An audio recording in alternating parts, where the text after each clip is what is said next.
November 12, 1944. Captain Tamichi Hara stood on the bridge of the destroyer Yahagi, watching the sky above Kure Naval Base turn orange with the rising sun. Below him, in the massive dry dock, sat something that filled him with both pride and dread. The aircraft carrier Shinano, largest carrier ever built, displacing 72,000 tons fully loaded. She had taken 32 months to construct from the moment her keel was laid as a Yamato-class battleship to her conversion into this floating fortress. 32 months. Hara had heard the rumors from across the Pacific. The Americans were building carriers in 20 months. Some said even faster. He dismissed it as enemy propaganda. No one could build a fleet carrier that quickly. The craftsmanship required, the precision riveting, the careful assembly of thousands of components, it simply wasn't possible. But 3 days ago, intelligence had confirmed something that made Hara's blood run cold. The Americans weren't just building carriers faster. They were building cargo ships, Liberty ships they called them, in 4 days. 4 days from the moment the keel was laid to launch. The Japanese Navy's own transport vessels took 18 months, minimum. If you're enjoying this deep dive into the story, hit the subscribe button and let us know in the comments from where in the world you're watching from today. Hara did the mathematics in his head. 4 days versus 18 months. That was a ratio of 135 to 1. For every Japanese cargo ship completed, the Americans could theoretically build 135. It couldn't be real. And yet, intelligence photographs showed American shipyards with dozens of Liberty ships in various stages of construction, moving down the ways like automobiles on an assembly line. The secret, intelligence reported, was welding. The Americans had abandoned traditional riveting entirely. Instead, they welded the ships together using a technique that required minimal training and could be performed by workers who had never built ships before, women even. Rosie the Riveter, the Americans called their female workers, though the name was propaganda. They were welders, not riveters. Japan's shipyards still used riveting. Master craftsmen who had spent years learning their trade, driving hot rivets through overlapping steel plates with pneumatic hammers. It was an art form.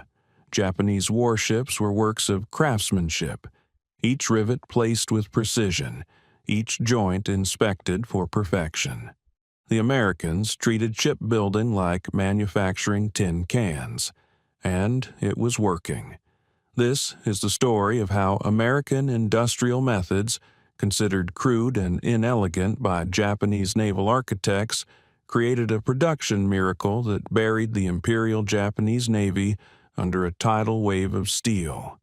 It's the story of why Japanese admirals who had planned for a war of quality versus quantity discovered that quantity, delivered fast enough and in sufficient volume, became its own form of quality.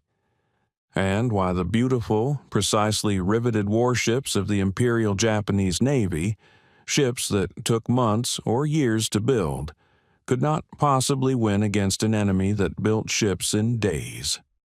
The divergence between Japanese and American shipbuilding methods had roots that went back decades. Japan's naval construction tradition was born from British influence in the 1870s and 1880s.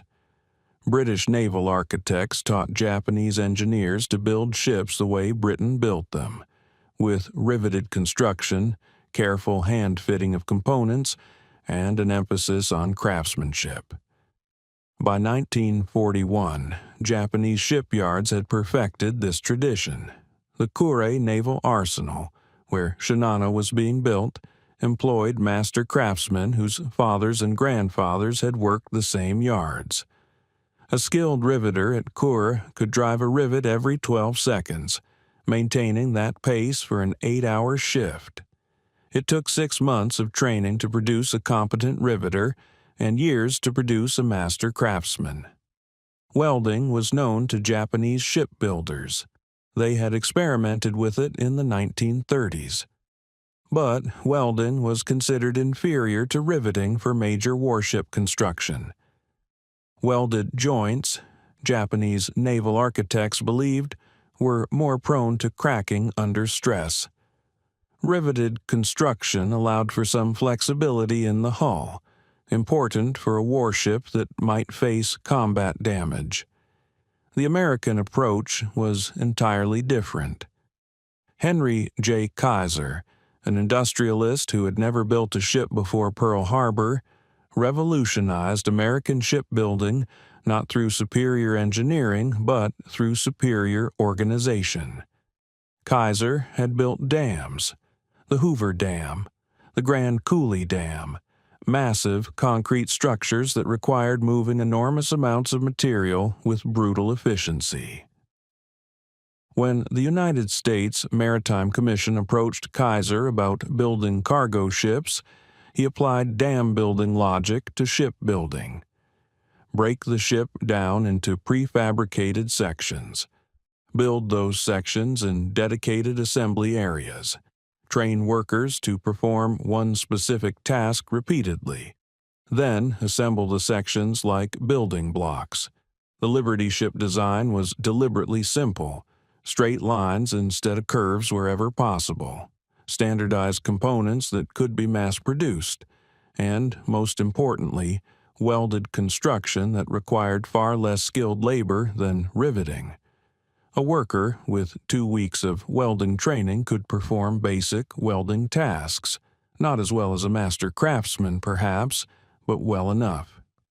Kaiser's first shipyard in Richmond, California, began operations in January 1941. The first Liberty ship, the SS Patrick Henry, took 150 days to build. This was already faster than traditional shipbuilding, but Kaiser wasn't satisfied. He implemented assembly line techniques borrowed directly from automotive manufacturing. By mid-1942, Richmond's average construction time had dropped to 45 days. By late 1942, it was down to 30 days. And on November 7, 1942, Kaiser's yard built the SS Robert E. Peary in 4 days, 15 hours, and 29 minutes from keel laying to launch. 4 days, 15 hours, 29 minutes. It was a propaganda stunt, meant to show that America could build ships faster than Germany could sink them. But it was also real. The ship was actually built. It actually sailed. It actually survived the war. The Japanese Naval General Staff received the intelligence report about the Robert E. Peary in December 1942. The response was disbelief, then anger. Then a careful study was commissioned to determine if the report could possibly be accurate. The study, completed in February 1943, concluded that yes, the Americans had built a cargo ship in approximately 4.5 days. But the study emphasized this was a cargo ship, not a warship. The construction standards were undoubtedly crude. The ship probably leaked. It certainly wouldn't last long. The Americans were building disposable ships because they could afford to. Japan would continue building ships properly. What the study failed to grasp was the strategic implication. It didn't matter if Liberty ships leaked. It didn't matter if they were ugly. What mattered was that American shipyards were producing them at a rate of 3 per day by mid-1943. 3 ships every day for years. During the entire war, the United States built 2,710 Liberty ships. That's an average of 1 ship every 13 hours for 4 straight years. The ships cost an average of $1.8 million each. They could make a single voyage and be considered successful. Most made dozens of voyages. Japan, during the same period, struggled to replace the merchant ships it was losing to American submarines. Japanese merchant construction from 1941 to 1945 totaled approximately 3 million tons. American merchant construction in the same period exceeded 55 million tons. The numbers were so lopsided they seemed impossible, and yet they were real. The secret wasn't just welding, it was the entire system behind the welding. Kaiser's yards didn't just weld ships together faster, they reimagined every aspect of ship construction around speed and efficiency. At a traditional shipyard, including Japanese yards, ships were built in place. Workers came to the ship bringing materials and tools. Each ship occupied a single building way from start to finish. When one ship was complete, another could be started. Kaiser's yards used modular construction. A Liberty ship was broken down into roughly 250,000 individual parts. These parts were assembled into 550 subassemblies at various locations around the shipyard. The subassemblies were then combined into 96 large modules or blocks, some weighing over 100 tons. Only when all the blocks were complete would they be moved to the building way for final assembly. This meant that dozens of ships could be under construction simultaneously, even though the yard might have only a handful of building ways. Workers could perform their specialized tasks in dedicated assembly areas with optimal lighting, tools, and material flow. The blocks were so precisely fabricated that they fit together with minimal adjustment. This was critical.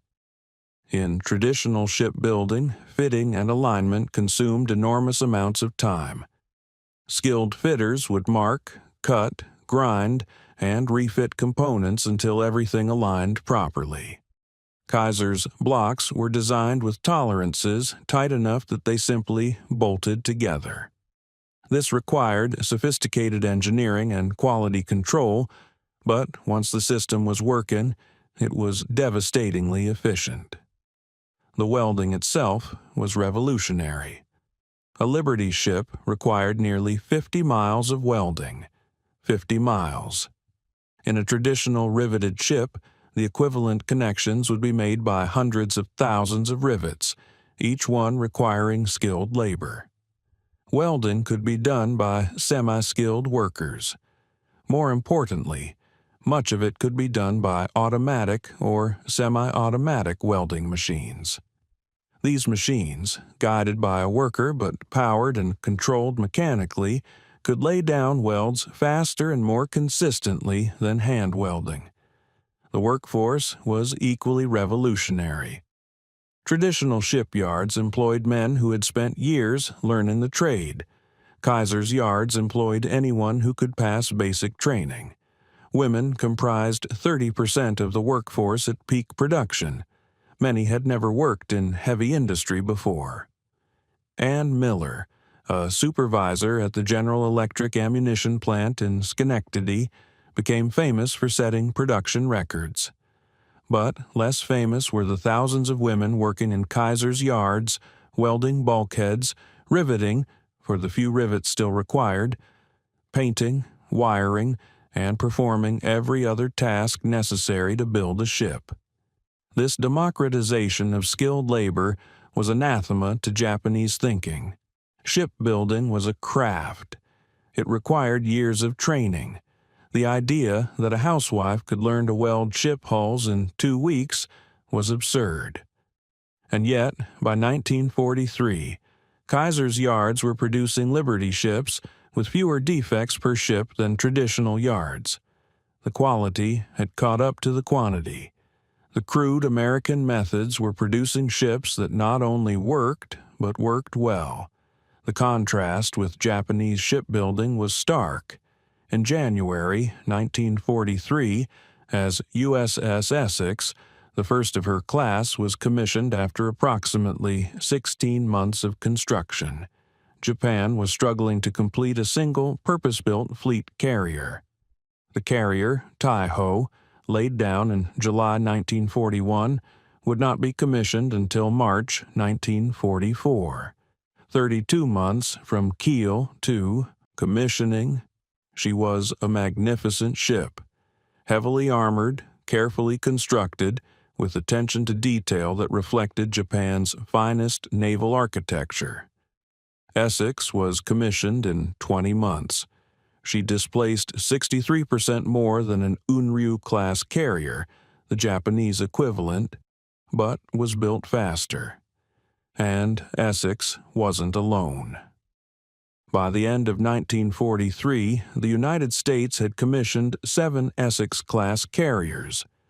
Japan had commissioned 0 purpose-built fleet carriers since the war began.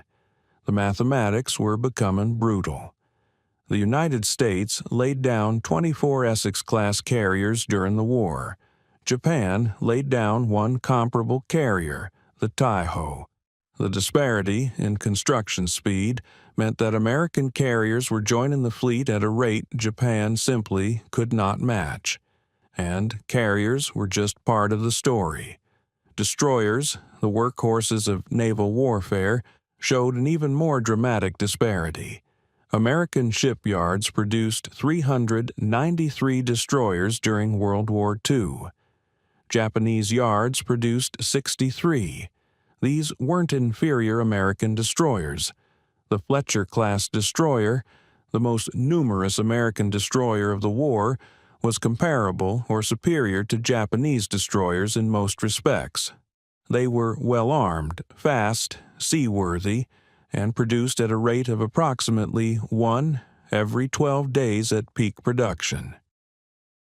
Japanese destroyer construction averaged approximately 2 to 3 months per ship. The Akatsuki-class destroyer, Japan's most advanced design, took approximately 6 months per ship. Only 12 were completed during the war. The disparity extended to every class of vessel. Submarines, cruisers, auxiliaries, all showed the same pattern. American yards built more, built them faster, and increasingly built them to comparable or better quality than Japanese equivalents. What Japanese naval planners had failed to understand was that modern war was becoming as much an industrial contest as a military one. The beautiful Japanese warships, products of master craftsmen and decades of tradition, were being overwhelmed by the sheer industrial output of American yards. Captain Hara, standing on Yahagi's bridge in November 1944, understood this intellectually. But emotionally, it was difficult to accept. Shinano, below him in the dry dock, represented everything Japanese naval construction strove for. Massive armor, sophisticated design, careful construction. She had taken 32 months to build. In 32 months, American yards had built 48 Essex-class carriers, or would have if production had been continuous. They hadn't built 48 because they didn't need to. American industrial capacity was so vast that the limiting factor wasn't shipyard capacity but strategic necessity. The irony was devastating. Japan had entered the war believing that quality would overcome quantity. Japanese naval officers had been trained to believe that superior tactics, better trained crews, and more carefully constructed ships would defeat numerically superior but supposedly inferior American forces. For 6 months, this had seemed true. From Pearl Harbor through Midway, Japanese naval forces had achieved spectacular successes, but Midway marked the turning point. 4 Japanese fleet carriers sunk in one day, and from that moment, the industrial realities began to assert themselves. Japan lost 4 carriers at Midway. To replace them would take years.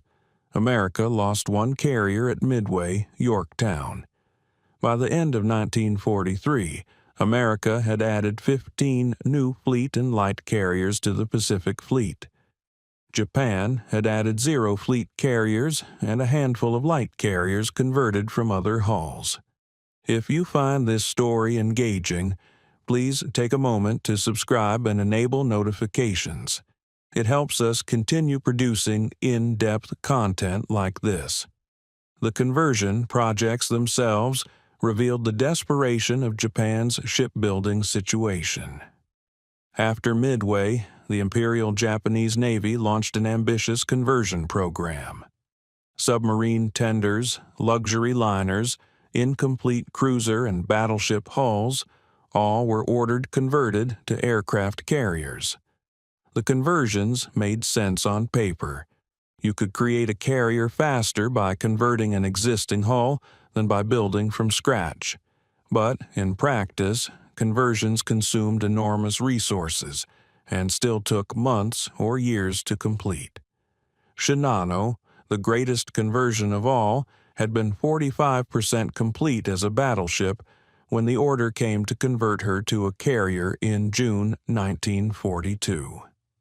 The conversion took 29 months. She was finally commissioned in November 1944. 29 months to convert a partially complete hull. In the same period, American yards had built and commissioned 14 Essex-class carriers from scratch. The mathematics were inescapable.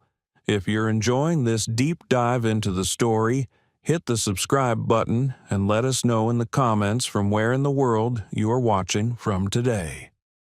What made the disparity even more painful for Japanese planners was that American yards were also building warships using traditional methods. They were just faster at it.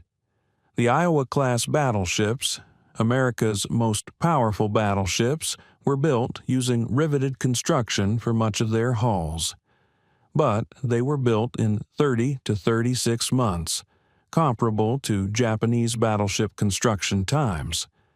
The difference was that America was building battleships and carriers and destroyers and cruisers and submarines and cargo ships and tankers and landing craft, all simultaneously, in quantities that dwarfed Japanese production. The scale of American industrial mobilization was almost incomprehensible. At peak production in 1943, American shipyards employed 1.7 million workers. They launched approximately 19 million tons of shipping that year. For comparison, Japan's entire merchant marine in 1941, built up over decades, totaled 6 million tons. American yards were building more shipping in a single year than Japan's entire pre-war merchant fleet. The secret to this production miracle was standardization and mass production at a scale never before attempted. The Liberty ship was the most visible example, but the principle extended across all American shipbuilding. The Fletcher-class destroyer had standardized components that could be manufactured at different facilities and shipped to shipyards for assembly. Electrical systems, weapons mounts, engines, all were built to identical specifications regardless of which yard was building the ship. This allowed specialized facilities to focus on what they did best. General Electric built electrical systems. Westinghouse built turbines. Naval guns came from dedicated ordnance plants. The shipyards assembled these components into finished vessels. Japan's shipyards, by contrast, were more vertically integrated. Each major yard manufactured most of its own components. This meant expertise couldn't be concentrated, and innovations at one yard didn't automatically transfer to others. The American system was ruthlessly efficient. If one yard discovered a faster way to install a radar mast, that innovation could be shared across all yards building that class of ship. Japanese innovations remained localized. By 1944, the productivity gap had become overwhelming. American shipyards were building vessels at 10 to 20 times the rate of Japanese yards, and the quality gap had closed. American destroyers were as good as Japanese destroyers. American submarines were better than Japanese submarines. American carriers were comparable to Japanese carriers, and there were dozens of them. The moment of truth came for Captain Hara on November 19, 1944, when Shinano departed Kure for the voyage to Kure Naval Base for final fitting out. She never arrived. On November 29th, the American submarine Archer Fish intercepted Shinano and fired 6 torpedoes. 4 struck home. Shinano, the largest carrier ever built, the product of 32 months of construction and Japan's finest naval architecture, sank 7 hours later. She had been in commission for exactly 10 days. She had never embarked an air group. Her total contribution to the war effort was 0. The Archer Fish had been built in 4 months. The destruction of Shinano encapsulated everything wrong with Japan's approach to naval construction. 32 months to build, 10 days in service, sunk by a submarine that cost 1/10 as much and took 1/8 as long to build. American submarine construction revealed another dimension of the production disparity. The United States built 288 submarines during the war. Japan built 126. But more importantly, American submarines were larger, longer-ranged, and more heavily armed than most Japanese submarines. The Gado-class submarine, America's workhorse, displaced 1,500 tons and could remain at sea for 75 days. Construction time averaged 12 months from keel laying to commissioning. Japanese submarines of comparable size took 18 to 24 months to build. And American submarines were being produced at multiple yards simultaneously. At peak production, American yards were completing 2 to 3 submarines per month. Japanese production averaged 3 to 4 submarines per year. The result was predictable. By 1944, American submarines controlled Japanese home waters. They sank merchant ships faster than Japan could build them. They sank warships on their way to combat zones. They strangled Japan's economy by cutting the sea lanes to resource areas in Southeast Asia. Japan's submarine force, by contrast, achieved relatively little strategic impact. Japanese submarines were often diverted to supply missions, ferrying materiel to isolated garrisons. This was a result of the merchant shipping shortage, caused by American submarines sinking cargo ships faster than Japanese yards could replace them. The vicious circle was complete. Japan couldn't build merchant ships fast enough to maintain supply lines, so submarines were used for supply, which meant submarines weren't available for combat missions, which meant American merchant ships sailed unmolested, which meant American logistics were unimpaired, which meant American forces could maintain offensive operations while Japanese forces struggled to maintain defensive positions. The construction time disparity was the root cause. If Japanese yards could have built merchant ships in weeks instead of months, the submarine supply missions wouldn't have been necessary. But Japanese yards couldn't match American production speed because they couldn't or wouldn't abandon traditional construction methods. The cultural resistance to welding as a primary construction method was particularly damaging. Welding was faster, required less skilled labor, and saved weight. But it was considered inferior, crude, American. By the time Japanese shipbuilders began seriously adopting welding techniques in late 1944, it was far too late. American industry had a 3-year head start and a production system optimized for welded construction. Japan couldn't close the gap. The final months of the war saw Japanese shipbuilding collapse entirely. American bombing raids destroyed shipyard facilities. Raw material shortages made construction impossible. The ships under construction were abandoned, incomplete. The Unruh-class carriers, designed as simplified, faster-to-build carriers, exemplified the failure. Of 16 planned, only 3 were completed, and those took 22 to 24 months each. They were supposed to be Japan's answer to the Essex class, but they were completed too late, with insufficient crews and insufficient aircraft. USS Hornet, an Essex-class carrier, was built in 16 months. Unruh was built in 24 months and displaced 37% less. The Japanese simplified design took 50% longer to build than the American full-capability design. This wasn't because Japanese shipbuilders were incompetent.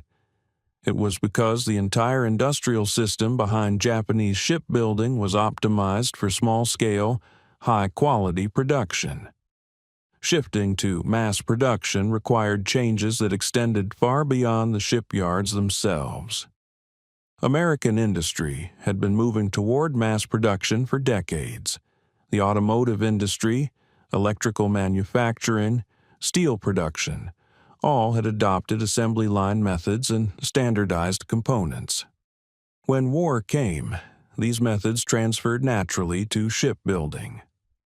Japanese industry was still largely based on skilled craftsmen and workshop production.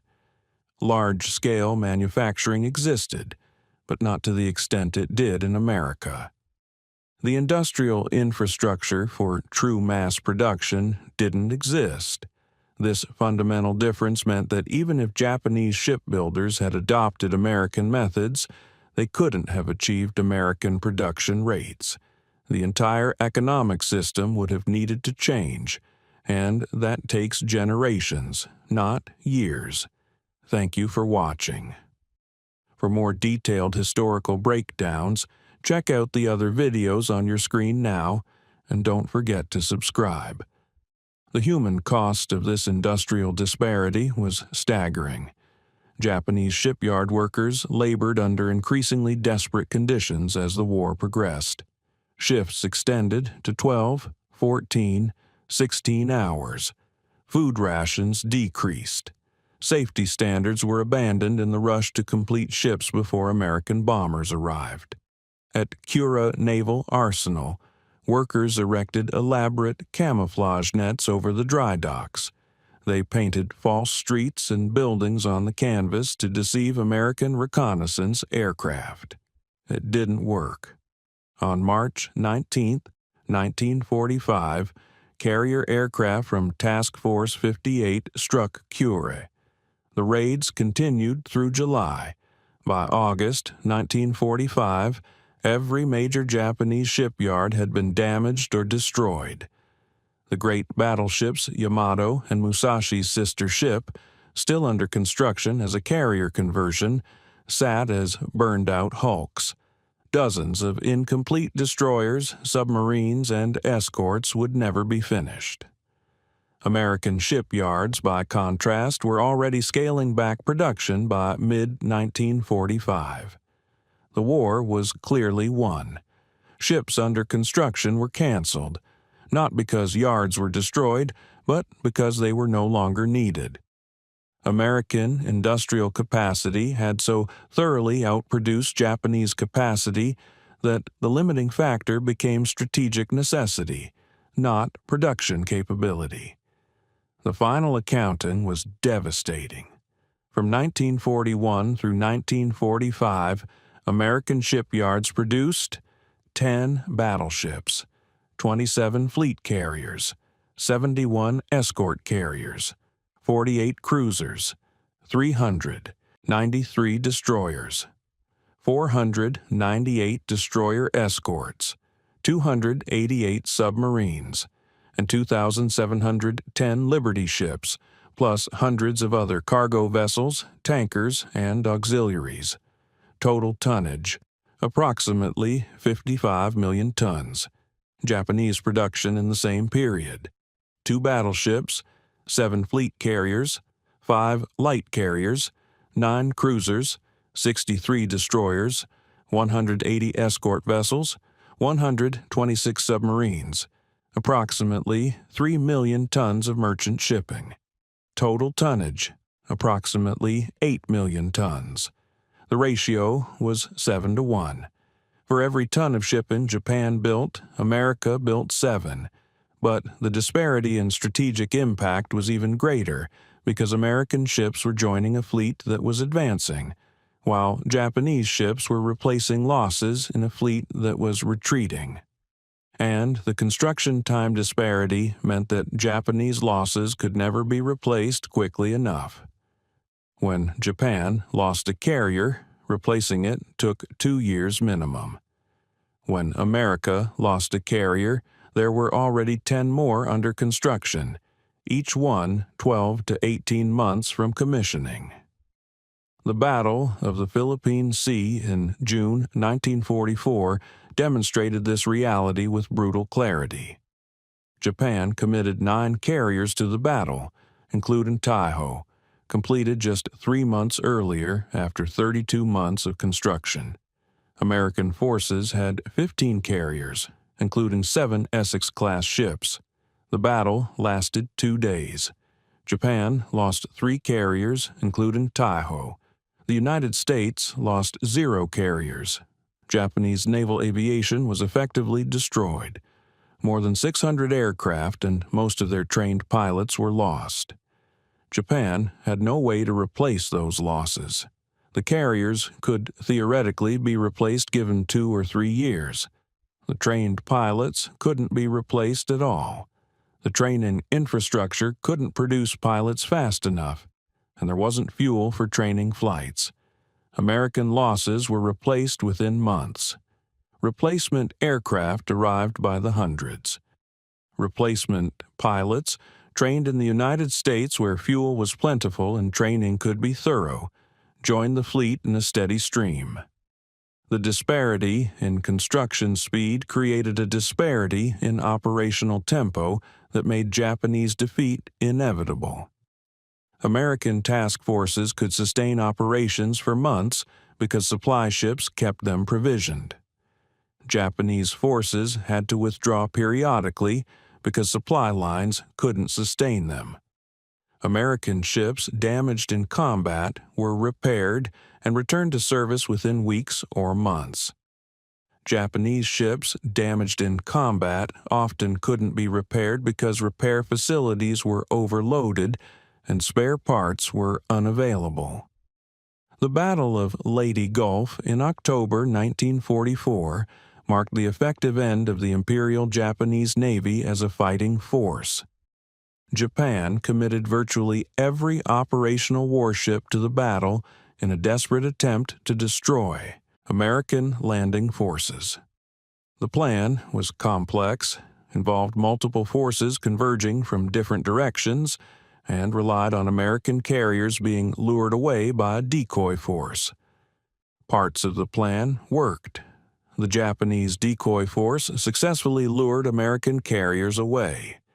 A Japanese surface force got through to the landing areas and engaged American escort carriers. But the Japanese withdrew before achieving decisive results, partly because American resistance was fiercer than expected, partly because Japanese commanders were cautious about risking their irreplaceable ships. The battle resulted in catastrophic Japanese losses: 4 carriers, 3 battleships, 10 cruisers, and 11 destroyers sunk. This represented over 300,000 tons of warships, approximately 1/8 of total Japanese warship tonnage lost during the entire war. And this was in a single 4-day battle. American losses were 1 light carrier, 2 escort carriers, and 3 destroyers. Significant, but replaceable within months. After Leyte Gulf, the Imperial Japanese Navy ceased to exist as an effective fighting force. Individual ships and units continued to operate, but coordinated fleet operations were impossible. The losses couldn't be replaced. American shipyards, meanwhile, continued to deliver new ships. By December 1944, the U.S. Navy had more carriers in service than at any previous point in the war, despite losses. Japanese naval strength had declined every month since Midway. The final act for Japanese capital ships came in April 1945. The super battleship Yamato, pride of the Imperial Navy, was sent on a suicide mission to Okinawa. She had fuel for a one-way voyage. The plan was to beach her and use her as an unsinkable gun platform. Yamato never reached Okinawa. American carrier aircraft found her on April 7th. In 2 hours of continuous attacks, aircraft from 11 carriers struck Yamato repeatedly. She capsized and exploded, taking 3,600 men with her. 11 carriers. That represented approximately half the American carriers in the theater. But that half was more than the total number of carriers Japan had built during the entire war. And there were another 11 carriers in reserve, undergoing maintenance or training. The arithmetic of industrial production had become the arithmetic of naval combat. Superior construction speed had created superior numbers. Superior numbers, properly employed, had created overwhelming combat power. Japanese naval architects and shipbuilders understood this by 1945. Post-war interviews revealed that many had known since 1943 that the war was unwinnable. The production figures made it obvious, but cultural factors, political pressure, and the momentum of war prevented anyone from stating the obvious truth. Admiral Isoroku Yamamoto, who had planned the Pearl Harbor attack, had predicted this outcome before the war even started. Hyo had lived in America, studied at Harvard, and understood American industrial capacity. His famous statement, "I can run wild for 6 months, after that I have no confidence," was based on this understanding. 6 months after Pearl Harbor was Midway. And after Midway, as Yamamoto had predicted, American industrial superiority began to manifest. Yamamoto didn't live to see the full scope of American production. He was killed in April 1943. But his prediction was devastatingly accurate. The Liberty ship program alone vindicated Yamamoto's fears. By April 1943, when Yamamoto died, American shipyards had already built over 500 Liberty ships. Japanese intelligence estimated American merchant construction at perhaps 1/10 the actual figure. The reality was so far beyond Japanese experience that it seemed impossible. Captain Hara survived the war. In his post-war memoirs, he wrote extensively about the moment he first truly understood the scope of American industrial power. It was late 1944 when intelligence reports detailed American ship production. Hara did the mathematics. American yards were building 3 Liberty ships per day. Each ship could carry 10,000 tons of cargo. That meant 30,000 tons of cargo capacity per day, or 900,000 tons per month, or 10.8 million tons per year. Japan's entire merchant marine in 1941 had been 6 million tons. America was building nearly twice that capacity every year, and that was just cargo ships, not counting tankers, warships, auxiliaries. The numbers, Hara wrote, made him physically ill. Not because he doubted them, but because he knew they were true, and they meant Japan had already lost the war, no matter how bravely individual sailors fought. The tragedy, Hara reflected, was that Japanese leadership had known this was possible. Pre-war studies had estimated American industrial capacity at roughly 10 times Japanese capacity. The decision to go to war was made despite this knowledge, based on the assumption that American will to fight would collapse after early Japanese victories. It was a catastrophic miscalculation. American will didn't collapse. American industry mobilized, and the mathematics of production became the mathematics of defeat.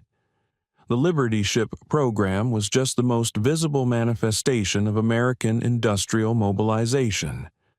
Behind it was a coordinated national effort that transformed the entire economy into a war production machine. The War Production Board allocated steel, aluminum, copper, and other critical materials to war industries. Automobile factories stopped making cars and started making tanks, aircraft, and engines. Electronics companies shifted from consumer products to radar and communications equipment. The entire industrial base reoriented toward military production. Japan attempted similar mobilization, but from a much smaller industrial base. Total Japanese steel production in 1944 was approximately 5 million tons. American steel production the same year was 80 million tons, 16 times more. This steel disparity translated directly into shipbuilding capacity. You can't build ships without steel, and Japan simply didn't have enough. Allocations were prioritized for aircraft production, ammunition, and Army equipment. Naval construction received what was left, which was increasingly less.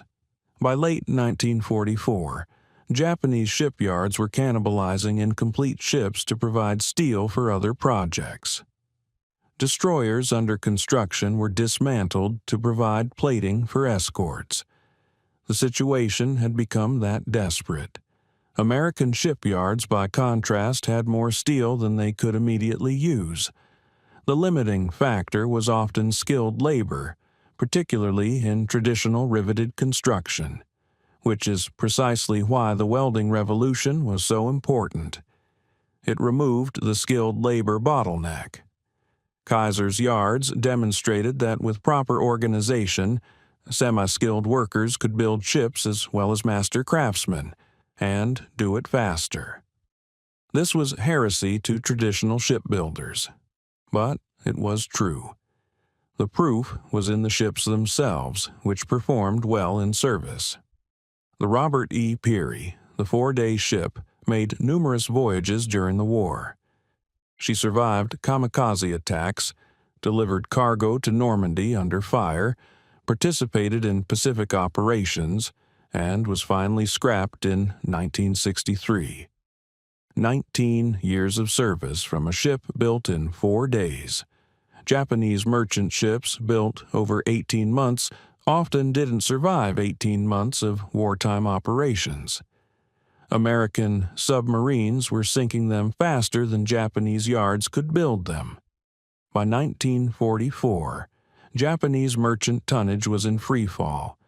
Every month saw greater losses than the previous month, while construction rates declined due to material shortages and air raids. The shipping crisis created a strategic crisis. Japan's war economy depended on resources from Southeast Asia: oil from the Dutch East Indies, rubber from Malaya, rice from Burma and Indochina. Without merchant ships to transport these resources, Japanese industry couldn't function. By early 1945, oil imports had effectively ceased. The Navy had fuel for perhaps one more major operation. The Yamato's suicide mission was fueled by draining reserves from other ships. There literally wasn't enough fuel for the entire fleet to sail. This fuel crisis was directly tied to the merchant shipping crisis, which was directly tied to the construction speed disparity. If Japan could have built cargo ships and tankers as fast as America, they might have maintained supply lines. But they couldn't, and the strategic consequences were catastrophic. The final irony was that by war's end, Japan had developed plans for mass-produced, simplified merchant ships using welded construction. The designs were ready, The construction methods had been worked out. But there was no steel to build them, no workers available, and no shipyards that hadn't been bombed. American methods would have worked for Japan. The technical knowledge existed, but the industrial infrastructure and economic system necessary to implement those methods at scale didn't exist and couldn't be created in wartime. This is what Japanese naval planners failed to understand in 1941. They saw American industrial capacity in peacetime and assumed it couldn't expand significantly. They were wrong. American capacity expanded by factors of 10 or 20 in critical areas, and the organizational innovations, like Kaiser's welding and modular construction, multiplied that expansion's effectiveness. The result was a production miracle that buried Japan under steel, not because individual Japanese workers were less skilled, but because the system they worked within couldn't match the efficiency of American mass production methods. When Kaiser's yards built the Robert E. Peary in 4 days, they demonstrated that shipbuilding had fundamentally changed. It was no longer a craft. It was an industrial process, subject to the same efficiency improvements as any other manufacturing operation. Japan's shipbuilders never fully made that transition. They remained craftsmen, building ships one at a time with care and precision. It produced beautiful ships. But beauty doesn't win wars when the enemy can build 10 adequate ships in the time you build one beautiful one. Captain Hara concluded his memoirs with a stark assessment. Japan lost the war, he wrote, not on the battlefield, but in the shipyards. The battles were decided before they were fought, determined by the number of ships each side could bring to the fight, and that number was determined months or years earlier by construction rates. When Shinano was sunk 10 days after commissioning, 32 months of work was destroyed in 7 hours. An American submarine that took 4 months to build had eliminated a carrier that took 32 months to build. The exchange rate, in terms of construction time, was 8-to-1 in America's favor. Multiply that across every engagement, every ship, every theater, and the mathematical inevitability of Japanese defeat becomes clear. Superior construction speed created superior numbers. Superior numbers, properly employed, created victory. The lesson was learned by the generation that fought the war, but its implications extended far beyond naval construction. The principle that mass production, properly organized, could overcome traditional craftsmanship applied to every industry. Post-war Japan absorbed this lesson completely. Japanese industry, rebuilt after 1945, adopted American mass production methods wholesale. The core shipyards, where Shinano had been built with traditional methods, were leased to American industrialists who taught Japanese workers modern welding and modular construction. By the 1950s, Japanese shipyards were building ships faster than American yards. They had learned the lesson of the war. Production speed mattered, efficiency mattered. Traditional methods, however beautiful, couldn't compete with modern mass production.